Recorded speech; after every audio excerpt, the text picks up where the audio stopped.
안녕하세요 여러분, 학습그룹 포레스트입니다. 오늘은 국선 변호인 선임에 대해서 배워보고 다음 영상에서 위법 수집 증거 배제의 원칙에 대해서 알아보도록 하겠습니다.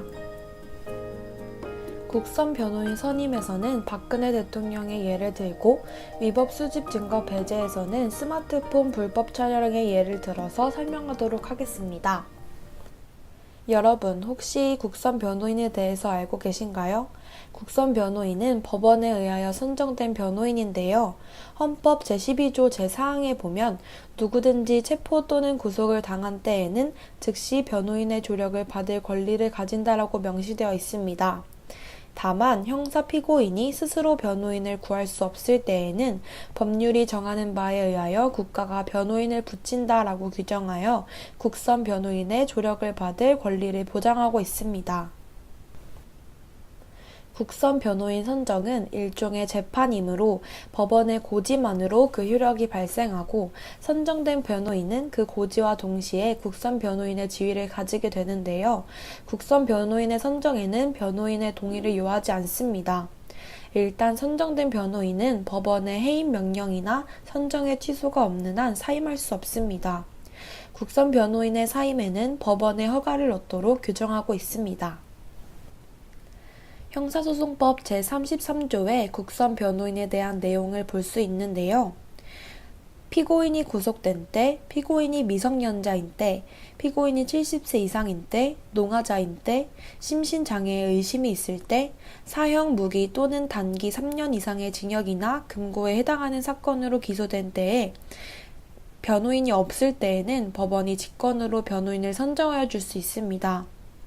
법원은 피고인이 빈곤 그 밖의 사유로 변호인을 선임할 수 없을 경우에 피고인의 청구가 있을 때에는 변호인을 선정하여야 합니다.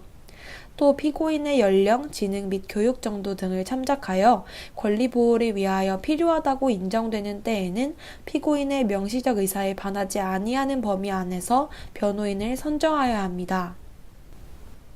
변호인이 선정된 사건에서 변호인이 출석하지 아니한 때에는 법원은 직권으로 변호인을 선정하여야 합니다.